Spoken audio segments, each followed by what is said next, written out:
नमस्कार, जय हिंद। आप सभी का एक बार पुनः बहुत बहुत स्वागत है एग्जाम टॉप के इस ऑफिशियल यूट्यूब चैनल पर। दोस्तों, आरओ और यूपीपीएससी के एग्जाम आप सभी के आने वाले 1.5 से 2 महीने के बीच आपके ये दोनों एग्जाम हो जाएंगे। इन दोनों ही एग्जाम में यूपी स्पेशल जीके से लगभग 10 से 12 प्रश्न पूछे जाते हैं। आरओ में तो ये संख्या बढ़कर 15 से 17 तक भी हो जाती है। इसी विषय को कंप्लीट करने के लिए हम यूपी स्पेशल की लगातार क्लासेस चला रहे हैं, जिसमें आज की इस वीडियो में हम क्लास नंबर 4 को लेकर आए हैं। और इस वीडियो में आज हम नदियों से बनने वाले प्रश्न, उत्तर प्रदेश के बांधों से बनने वाले प्रश्न, उत्तर प्रदेश की झीलों से बनने वाले प्रश्न, उत्तर प्रदेश के तालाब से बनने वाले प्रश्न, उन सभी प्रश्नों को कवर करेंगे। यानी आप कह सकते हैं कि जो अपवाह तंत्र के अंतर्गत जो भी चीजें शामिल हैं, उन सभी को यहाँ पर आज हम इस वीडियो में देखेंगे। पहले हम थोड़ी सी डिटेल देखेंगे, उसके बाद हम एमसीक्यू को डिस्कस करेंगे, जैसा कि हमने पिछली वीडियो में भी कवर किया था। तो आइए आज की मेन सुर्खियों पर नजर डालेंगे कि क्या क्या हमारे एग्जाम में पूछा जा सकता है। उसके बाद दिए गए एमसीक्यू को डिस्कस करेंगे। लगभग 50 एमसीक्यू होंगे जहां से आपके एग्जाम में प्रश्न देखने को मिलेगा। तो आइए बढ़ते हैं आज के सेशन की तरफ। जो भी साथी पहली बार जुड़ रहे हैं, चैनल को सब्सक्राइब कर लें, जिससे किसी प्रकार का कंटेंट आपके सामने आता रहे। चलिए पहले प्रश्न की तरफ बढ़ेंगे। आपके एग्जाम में उत्तर प्रदेश के बांधों से एक प्रश्न आपको देखने को मिलेगा। तो आप यहाँ देख पाएंगे उत्तर प्रदेश के संपूर्ण बांध यहाँ पर दिए गए हैं। हम ये देखेंगे किस प्रकार के प्रश्न पूछे जाते हैं और क्या क्या आपके एग्जाम में यहाँ से पूछा जा सकता है। तो चलिए स्टार्ट करते हैं। यहाँ पर देखिए नंबर 1 पर दिया गया आपके सामने जिरगो बांध। अब ये जिरगो बांध का जो निर्माण कार्य था वो 1958 में प्रारंभ हुआ था। यानी पहला बांध है ये उत्तर प्रदेश का। ये किस नदी पर है? तो ये जिरगो नदी पर है। और ये कौन से जिले में आता है? तो ये आपके मिर्जापुर जनपद में आता है। तो ये 3 पॉइंट याद रखने हैं कि जिरगो बांध का निर्माण किस नदी पर हुआ है? तो जिरगो नदी पर हुआ है। कौन से जिले में? मिर्जापुर जिले में आता है। दूसरा बांध है माता टीला बांध। काफी चर्चित बांध है, काफी बार एग्जाम में पूछा गया है। निर्माण वर्ष की बात करें 1958 में इसका निर्माण होता है। नदी तो ये बेतवा नदी पर इसका निर्माण किया गया। और जिले की बात की जाती है झांसी जनपद में आता है। तो माता टीला बांध बेतवा नदी और झांसी जिले में।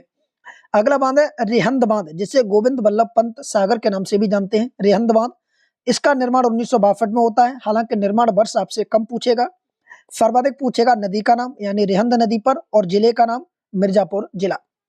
तो रेहंद बांध, रेहंद नदी, मिर्जापुर जिला। कभी कभी आपके यहाँ पर सोनभद्र भी हो सकता है ऑप्शन में, ठीक है, तो आप इसको ध्यान देंगे, सोनभद्र भी हो सकता है। आगे बढ़ेंगे तो आगे आप देखेंगे मूसा बांध की बात हो रही है यहाँ पर। इसका पूरा नाम है मूसा कहंद। अब इसका जो निर्माण हुआ है किस नदी पर है? तो मूसा कहंद का निर्माण आपकी कर्मनाशा नदी पर। और ये कौन से कहां पर है? तो ये वाराणसी में आपको देखने को मिलेगा, ठीक है। काठी बांध की बात करें तो काठी बांध आपका रामगंगा नदी पर है। ये बिजनौर जिले में पड़ता है, ठीक है। कन्नहार बांध की बात करें तो कन्नहार बांध आपका कन्नहार नदी पर है और ये कुंडी के पास पड़ता है। मेजा बांध कई बार एक बार एग्जाम में पूछा गया है। आरओ में पिछली बार पूछा गया था मेजा बांध। ये बेलम नदी पर है, ठीक है, और ये मिर्जापुर में पड़ता है। बेलम नदी मिर्जापुर। राजघाट बांध, ये भी एग्जाम में कई बार पूछा गया है। ये बेतवा नदी पर है, ललितपुर जनपद में पड़ता है। ये थोड़े आगे और बढ़ेंगे तो कुछ बांध और आपको देखने को मिलेंगे। यहाँ पर आप देखेंगे राजघाट के बाद है आपका मोहदा बांध। ये आपके बिरमा नदी पर है, हमीरपुर जनपद में। पथराई बांध की बात करें तो ये पथराई नदी पर है, झांसी में। तो ये कुछ बांध थे जहां से आपके एग्जाम में प्रश्न पूछे जाएंगे। एग्जाम में किस प्रकार के प्रश्न अभी तक पूछे गए इनको आगे हम डिस्कस करेंगे। अब आप यहाँ पर देखेंगे यदि आ गया झील का टॉपिक, तो आइए कुछ झीलों को भी देख लेते हैं। उत्तर प्रदेश की झीलों से संबंधित क्या क्या प्रश्न आपके एग्जाम में पूछे जा सकते हैं। देखिए, एक तरफ झीलें और तालाब दिए गए, दूसरी तरफ स्थान, यानी तालाब को ही झील कहते हैं, झील को ही तालाब कहते हैं। यहाँ पर देखेंगे, देखिए कीठम ताल की बात करें या कीठम झील की बात करें तो आगरा में है आपकी, ठीक है। कीथम झील तालाब आगरा में। कुंद्रा समुद्र की बात की जाए तो ये आपके उन्नाव में देखने को मिलेगा। बल हपारा की बात की जाए तो ये आपके कानपुर में देखने को मिलेगा। देवरिया ताल की बात की जाए तो ये दोस्त आपके कन्नौज में देखने को मिलेगा। अलवारा झील, या जिसे विदेशी पक्षी के लिए जाना जाता है, ये जो अलवारा झील है ये आपकी कौशाम्बी में देखने को मिलेगी। देखिए राधा कुंड और श्यामा कुंड, ये तो सबको पता है, राधा कुंड श्यामा कुंड गोवर्धन मथुरा में होगा। मानसी गंगा कुंड तालाब ये आपके मथुरा में है। तो ये आपके इतने इंपॉर्टेंट नहीं है, जो हमने हाईलाइट कर रखे हैं ये आपके लिए अति महत्वपूर्ण है, तो आप इनको एक एक करके अच्छे से कवर करेंगे। रामगढ़ ताल की बात की जाए तो रामगढ़ ताल आपका गोरखपुर में है, मोस्ट इंपोर्टेंट है। लक्ष्मी ताल की बात की जाए ये आपके झांसी में पड़ता है, ठीक है। देखिए यहाँ पर दिया बेती, और दूसरा दिया आपका यहाँ पर अजगरा, और एक दिया आपका नैया झील। ये जो तीनों दिए गए ये आपके तीनों प्रतापगढ़ में है, ठीक है। फुलर झील ये बहुत इंपॉर्टेंट है, क्योंकि यहाँ से एक नदी निकलती है जिसका नाम है गोमती नदी, पीलीभीत जनपद से पड़ता है फुलर झील, ये पीलीभीत में है। दखन झील, ये दखन झील आपकी फैजाबाद में है। मोरया ताल ये आपका देखिए फतेहपुर में पड़ता है। लीलोर झील, ये लीलोर झील बहुत इंपॉर्टेंट है, आपकी बरेली में पड़ती है। जिरगो जलाशय, देखिए जिरगो बांध भी अब नहीं देखा तो वो भी आपका मिर्जापुर में था, और जिरगो झील भी अगर देखी जाए तो ये भी आपकी मिर्जापुर में है। आगे बात करेंगे यहाँ पर सिरफी जलाशय, ये आपके मिर्जापुर में देखने को मिलेगा। मदन सागर पूछा जाए तो आपके महोबा में देखने को मिलेगा। और यहाँ पर देखिए एक दिया गया आपका टांडा दरी ताल या दरारी गर्त, ये आपके मिर्जापुर में है। कुछ और झीलें हैं दो चार, आइए उन्हें भी देखते हैं। दिया गया नौह झील, तो आप देखेंगे नौह झील आपसे पूछा गया, ये मथुरा में है। शुक्रताल मोस्ट इंपोर्टेंट है, ये आपके मुजफ्फरनगर में है। ठीक है, आगे आपका दिया है भुगे ताल या विशेथा ताल, ये आपके रायबरेली में पड़ता है। ठीक है, गौरी झील की बात की जाए तो गौरी झील आपके रामपुर में है। ठीक है, करेला यहाँ पर इजौता, ये दोनों के दोनों झील आपकी लखनऊ में है। आधी ताल, ये आंधी ताल आपका वाराणसी में है। ठीक है, लौधी या भोजपुर ताल, ये जो दोनों ताल है आपके सुल्तानपुर में है। राजा का बांध मोस्ट इंपोर्टेंट है, ये आपके सुल्तानपुर में है राजा का बांध। ठीक है, तो ये सब आपको याद रखना है। आगे दिया आपका बखीरा झील, अति महत्वपूर्ण है बखीरा झील, संत कबीर नगर में। और सबसे इंपोर्टेंट है गोविंद बल्लभ पंत, ये कृत्रिम झील है, जो सबसे बड़ी झील है, ये आपके सोनभद्र में। तो ये झीलों से बनने वाले कुछ प्रश्न थे। अब एक एक करके एमसीक्यू की तरफ बढ़ेंगे। यहाँ से हम ये देखेंगे किस प्रकार के प्रश्न आपके एग्जाम में पूछे जा सकते हैं। यहाँ पर सभी विषयों से होंगे, नदियों से भी, झीलों से भी और बांधों से भी। पहला प्रश्न है, उत्तर प्रदेश में बहने वाली कौन सी नदी प्राणदायिनी, मुक्तदायिनी तथा पवित्र नदी के नाम से जानी जाती है? सही विकल्प आप बताएंगे। ऑप्शन है गंगा, सरस्वती, गोमती, यमुना। यहाँ पर सही विकल्प की बात करें तो सही विकल्प होगा ऑप्शन नंबर ए, गंगा नदी। याद रखेंगे, गंगा नदी को उत्तर प्रदेश में क्या क्या कहते हैं? प्राणदायिनी, मुक्तदायिनी और पवित्र नदी के नाम से जानते हैं। दूसरा प्रश्न है, उत्तर प्रदेश की अधिकांश नदियों का प्रवाह किस दिशा में, किस दिशा की ओर है? तो आप देखेंगे उत्तर प्रदेश का, पहले अगर आप हम छोटी सी ब्रीफिंग के माध्यम से अगर हम मैप बनाने की कोशिश करें तो आप इस तरीके से पाएंगे कि उत्तर प्रदेश का जो मैप बना हुआ है वो लगभग आपको इस तरीके से देखने को मिलेगा। ठीक है, लगभग इस तरीके से देखने को मिलेगा उत्तर प्रदेश का मैप। ठीक है, अब ये उत्तर प्रदेश का मैप है तो यहाँ से आप देखेंगे इस तरीके से एक नदी निकली है जिसका नाम है गंगा नदी। ठीक है, किस तरीके से? इस तरीके से गंगा नदी। अब उसके बाद रामगंगा नदी, फिर उसके बाद गोमती, गंडक, काली, जो भी है वो इस तरीके से जाके एक नदी आ रही है यमुना नदी, वो यमुना नदी इस तरीके से मिल रही है। तो ये जो इस तरीके से सारी नदियां मिल रही हैं, तो आप देख सकते हैं कि नदियों का जो प्रवाह है वो किस दिशा में दिया गया है। अब आप आसानी से बता सकते हैं, पहले प्रश्न का तो सही विकल्प गंगा था। दूसरे प्रश्न का अगर सही विकल्प पूछा जाए तो वो ऑप्शन नंबर बी होगा, उत्तर पश्चिम से दक्षिण पूर्व दिशा में। यही हमने अभी आपको मैप के माध्यम से बताया था। तो उत्तर पश्चिम से दक्षिण पूर्व की दिशा में। अगला प्रश्न है तीसरा, गंगा नदी उत्तर प्रदेश के किस जनपद में प्रवेश करती है? तो आपसे यहाँ पर दो प्रश्न पूछे जा सकते हैं। एक बार पुनः हल्का सा मैप बनाएंगे, आप यहाँ पर समझेंगे कि उत्तर प्रदेश के किस जनपद से गंगा नदी प्रवेश करती है और कहाँ होके ये निकल जाती है। इसके लिए अगर आप मैप पर ध्यान देंगे तो आप समझेंगे, एक यहाँ जिला पड़ता है जिसका नाम है बिजनौर यहाँ पर। ठीक है, और एक जिला आपका ये जिसका नाम है बलिया। तो गंगा नदी बिजनौर में इस तरीके से एंट्री करती है और उत्तर प्रदेश के 28 जनपदों से होकर इस तरीके से बिहार में जाती है। तो इस जिले का नाम है आपका बिजनौर। ठीक है, और इस जिले का नाम है बलिया। अब यहाँ से दो प्रश्न आपके कंप्लीट होते हैं। पहला कि गंगा नदी उत्तर प्रदेश के किस जनपद से प्रवेश करती है? तो वो आपका बलिया। और कहां से निकलती है? तो उसका नाम है, सॉरी माफ कीजिए, जहां कहां से प्रवेश करती है? बिजनौर। और कहां से निकलती है? बलिया से। अब हमसे देखिए तीसरा प्रश्न पूछा है कि किस जनपद से राज्य में प्रवेश करती है? तब आप टिक करेंगे कि ये बलिया सॉरी बिजनौर जनपद से प्रवेश करती है और बलिया से निकल जाती है। अगला प्रश्न है कि उद्गम स्रोत के आधार पर उत्तर प्रदेश में कितने प्रकार की नदियां पाई जाती हैं? बताइए, उद्गम स्रोत के आधार पर उत्तर प्रदेश में कितने प्रकार की नदियां पाई जाती हैं? तो ऑप्शन नंबर ए, 3 प्रकार की पाई जाती हैं। ठीक है, वो 3 प्रकार कौन कौन से हैं? ठीक है, तो स्रोत के आधार पर हमसे पूछा गया तो आइए तीनों प्रकार को समझ लेते हैं। देखिए, एक प्रकार है हिमालयी नदियां उत्तर प्रदेश में है। ठीक है, दूसरी मैदानी नदियां उत्तर प्रदेश में देखने को मिलेंगी। तीसरी पठारी नदियां देखने को मिलेंगी। जो हिमालय से आ रही हैं उन्हें हिमालयी नदियां, जो मैदानों से निकली हैं उन्हें मैदानी नदियां, और जो दक्षिण से उत्तर दिशा में जा रही है जिनमें सोन, सिंध, ठीक है, ये जो नदियां हैं आपकी, ये आपकी पठारों से निकलकर उत्तर दिशा में जा रही है, इन्हें पठारी नदियां कहते हैं। इस प्रकार सही विकल्प होगा ऑप्शन नंबर ए, 3 प्रकार की। पांचवा प्रश्न है, उत्तर प्रदेश का कौन सा जिला गंगा के किनारे स्थित नहीं है? पहले तुम्हें याद रखना है कि टोटल कितने जिलों से होकर ये गंगा नदी प्रवाहित होती है उत्तर प्रदेश के। तो उस समय आप टिक करेंगे टोटल 28 जिलों में ये प्रवाहित होती है। इनमें से कौन सा जिला है ऐसा जिससे गंगा नदी प्रवाहित नहीं होती? तब आप पाएंगे इसका सही विकल्प होगा ऑप्शन नंबर डी, गोरखपुर। देखिए, मुजफ्फरनगर से गंगा नदी जाती है, अलीगढ़ से भी जाती है और एटा जिले से भी गुजरती है। सही विकल्प ऑप्शन नंबर डी। अगला प्रश्न है भागीरथी और अलकनंदा नदियों का मिलन स्थल कहां पर है? बताइए। यहाँ पर भागीरथी नदी और अलकनंदा नदी का मिलन स्थल आपसे पूछा है। सही विकल्प होगा ऑप्शन नंबर ए देवप्रयाग। ठीक है, देख इस तरीके से भागीरथी नदी आ रही है, इस तरीके से भागीरथी नदी है और ऊपर से आपकी आ रही है कौन सी? अलकनंदा नदी। तो जहां पर ये दोनों मिलती हैं उस स्थान को हम देवप्रयाग कहते हैं। तो ये देवप्रयाग है और इसी देवप्रयाग से ही इसका नाम गंगा पड़ता है।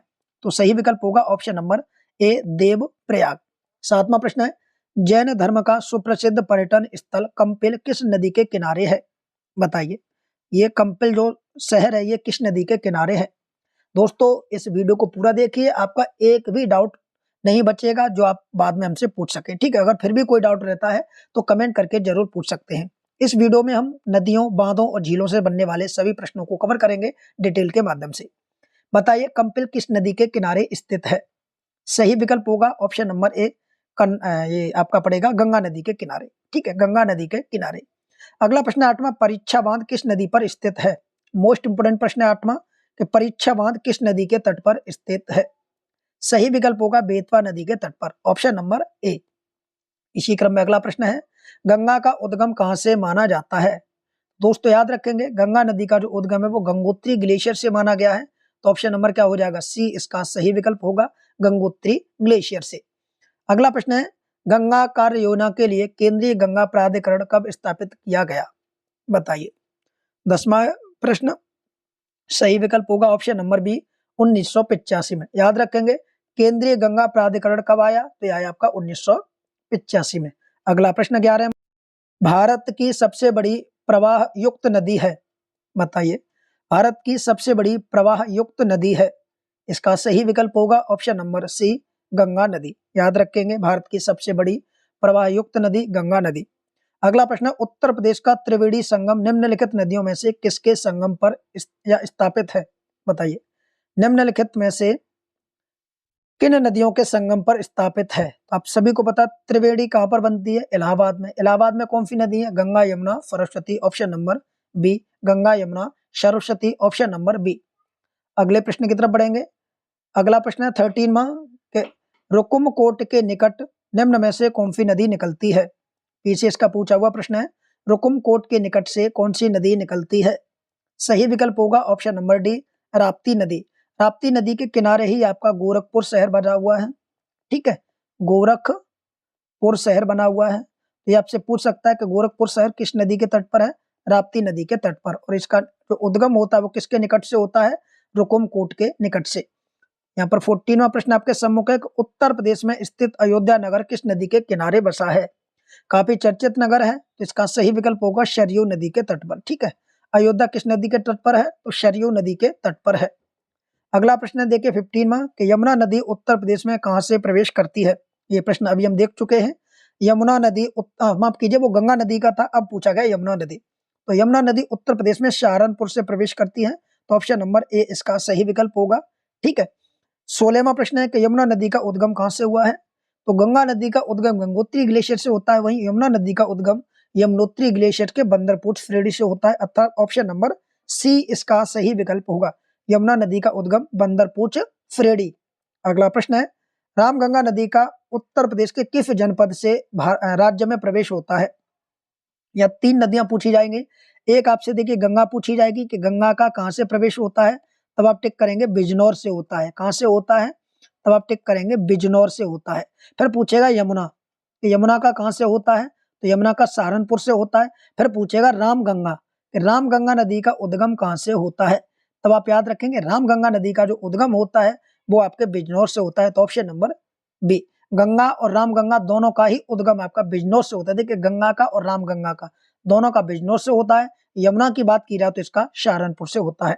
अगला प्रश्न है यमुना नदी उत्तर प्रदेश के किस जनपद में गंगा में मिल जाती है? यानी यमुना नदी जो संगम बनाती है गंगा नदी के साथ वो कहाँ बनाती है? तो आप सभी को पता है ये प्रयागराज में बनाती है, ऑप्शन नंबर सी। 19वां प्रश्न है काली अर्थात शारदा नदी उत्तर प्रदेश के किस जनपद से राज्य में प्रवेश करती है? अब हमसे बोला गया कि जो काली नदी है जिसे शारदा नदी के नाम से भी जानते हैं, ये उत्तर प्रदेश के किस स्थान से प्रवेश करती है? सही विकल्प होगा option number C Pilibhit Bareilly से प्रवेश करती है उत्तर प्रदेश में। अगला प्रश्न है कौन सा जनपद राप्ती नदी के किनारे स्थित है। अभी हमने ऊपर देखा था कि राप्ती नदी के किनारे कौन सा जनपद या शहर है, उसका नाम है गोरखपुर। ऑप्शन नंबर सी इसका सही विकल्प होगा। इसी क्रम में आगे बढ़ते हैं। अगला प्रश्न है कि निम्नलिखित में से कौन सा एक कथन सही नहीं है। यहाँ पर 4 कथन दिए गए 21 में। पहला, यमुना नदी में इटावा के निकट चंबल नदी मिलती है, तो आप यहाँ पाएंगे कि ये जो कथन दिया गया है बिल्कुल सत्य दिया गया है। दूसरा, रामगंगा दूधा धोती पर्वत के निकट से निकलती है, ये भी बिल्कुल सही है।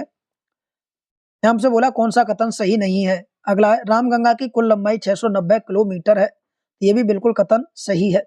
अगला है कालागढ़ के निकट रामगंगा गंगा में मिलती है, तो ये कथन बिल्कुल गलत है, क्योंकि रामगंगा नदी जो गंगा में मिलती है वो कन्नौज के निकट मिलती है, ना कि कालागढ़ के निकट। कहाँ मिलती है? कन्नौज के पास। तो ऑप्शन नंबर डी।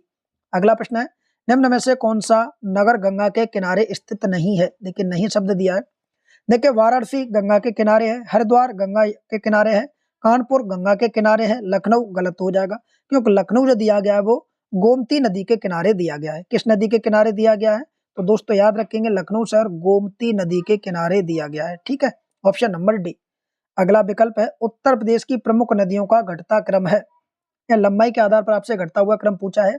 तो सबसे बड़ी नदी की अगर बात करें उत्तर प्रदेश की तो उसका नाम है गंगा, उसके बाद यमुना आती है, और यमुना के बाद चंबल, और चंबल के बाद राप्ती। तो इसका सही विकल्प होगा Ganga, Yamuna, Chambal, Rapti. Option number C इसका सही विकल्प होगा। घटते हुए क्रम में आप लगाएंगे तो ऑप्शन नंबर सी सही होगा। 24वां प्रश्न है 24वां, गंगा नदी की निम्न में से कौन सी सहायक नदी नहीं है। बताइए गंगा नदी की निम्न में से कौन सी सहायक नदी नहीं है। सही विकल्प होगा ऑप्शन नंबर डी, चंबल नदी नहीं है। देखिए गंगा की घाघरा भी है, यमुना भी है, गोमती भी है। चंबल नदी यमुना की सहायक नदी है। किसकी? यमुना की सहायक नदी है। तो ये सभी फैक्ट आपको दोस्तों याद रखने हैं, यहाँ से एग्जाम में प्रश्न बनना ही बनना है। अगला प्रश्न है निम्न नगरों में कौन गंगा नदी के दाएं तट पर नहीं है। अब यहाँ पर देखिए पूछा है दाएं तट पर नहीं है। ठीक है, गंगा नदी मानते इस तरीके से जा रही है, तो आप ये जानेंगे दायां तट कौन सा होता है। तो दायां तट आपका हो जाएगा ये वाला तट, ये सब तट आपका दायां है, और ऊपर से जो आ रहा है ये आपका पूरा बायां तट है। तो हमसे बोला है कि इनमें से कौन सा नगर दाएं तट पर नहीं है। तो दोस्तों आप यहाँ पर सही विकल्प देखेंगे। देखिए प्रयागराज दाएं तट पर है, हरिद्वार दाएं तट पर है, कानपुर दाएं तट पर है, वाराणसी गलत हो जाएगा, वाराणसी बाएं तट पर है। कौन से? याद रखेंगे वाराणसी बाएं तट पर है आपके। ठीक है, अगले प्रश्न की तरफ बढ़ेंगे। अगला प्रश्न आपके सम्मुख होगा। देखिए उत्तर प्रदेश में बहने वाली यमुना नदी का उद्गम स्थल है। अभी हमने बताया था यमुनोत्री ग्लेशियर, आप देखेंगे इसका सही विकल्प होगा option number D, Yamunotri glacier. Ganga का गंगोत्री ग्लेशियर से, यमुना का यमुनोत्री हिमनद से। अगर यमुनोत्री हिमनद ना होगा तो आपका होगा बंदरपूछ फ्रेडी से। अगला प्रश्न है गंडक नदी का उद्गम स्थल निम्नलिखित में से कौन सा है। बताइए गंडक नदी का उद्गम स्थल कहां से होता है। देखिए गंगोत्री हिमनद से तो गंगा का होता है, तो ये नहीं होगा। त्रिशूल हिमनद ये भी नहीं होगा, गंडक हिमनद ये भी नहीं होगा। आपका होगा ऑप्शन नंबर डी। ठीक है, मुस्टोंग हिमनद। तो ऑप्शन नंबर डी होगा कि गंडक नदी का जो उद्गम स्थल है वो कौन सा है, मुस्टोंग हिमनद। Option number D. अगला प्रश्न है घाघरा नदी उत्तर प्रदेश के किस जनपद से राज्य में प्रवेश करती है। जितनी भी नदियां उत्तर प्रदेश की हैं सभी को हमें याद रखना है कि कौन सी नदी उत्तर प्रदेश में कहां से प्रवेश करती है। अब हमसे पूछा गया घाघरा नदी उत्तर प्रदेश में किस जनपद से प्रवेश करती है। सही विकल्प होगा option number B, Lakhimpur Kheri से। तो ऑप्शन नंबर क्या होगा? Option number B. अगला प्रश्न है गंडक नदी का उद्गम स्थल कहाँ है। बताइए गंडक नदी का उद्गम स्थल कहाँ है। हम सभी को पता होना चाहिए गंडक नदी नेपाल से निकलती है। ऑप्शन नंबर सी इसका सही विकल्प होगा। ठीक है, ऑप्शन नंबर सी। 13वां है गोमती नदी का उद्गम स्थल है। मोस्ट इंपोर्टेंट प्रश्न है ये। देखिए उत्तर प्रदेश की विशेषकर नदियों में से हमारी सबसे मोस्ट इंपोर्टेंट नदी है गोमती नदी। इसका उद्गम स्थल क्या है? तो हमने बताया था कि इसका उद्गम स्थल है वो फुलर झील है। ठीक है, फुलर झील है। अभी हमने झीला देखी थी, फुलर झील से इसका उद्गम होता है, और ये पीलीभीत में पड़ती है। तो ऑप्शन नंबर क्या होगा? डी इसका सही विकल्प होगा कि फुलर झील कहां पर है? पीलीभीत में। अर्थात गंगा नदी का उद्गम कहां से होता है? पीलीभीत से होता है। अगला प्रश्न है चंबल नदी राज्य के किस जनपद के पास यमुना में मिल जाती है। यानी जो चंबल नदी है ये यमुना के साथ कहां पर मिलती है। बताइए, ऑप्शन आपके सम्मुख हैं। सही विकल्प होगा ऑप्शन नंबर ए, इटावा के पास। ठीक है, इटावा से लगभग 24 किलोमीटर के आसपास ये नदी यमुना में मिल जाती है। तो ऑप्शन नंबर ए। चंबल नदी का उद्गम स्थल कहाँ है। बताइए 32वां प्रश्न है चंबल नदी का उद्गम स्थल कहाँ है। सही विकल्प होगा option number B, Madhya Pradesh में। ठीक है, मध्य प्रदेश में, ऑप्शन नंबर बी जानापाव पहाड़ी मध्य प्रदेश। अगला प्रश्न है सोन नदी का उद्गम स्थल कौन से राज्य में है। देखिए सोन नदी की बात करें तो गंगा नदी इस तरीके से जैसे गुजरती है, इधर से आपकी यमुना नदी पीछे पीछे आती है और इधर से एक सोन नदी आती है, वो इस तरीके से पटना के पास गंगा नदी में मिल जाती है सोन नदी। ठीक है, सोन नदी इस तरीके से आती है।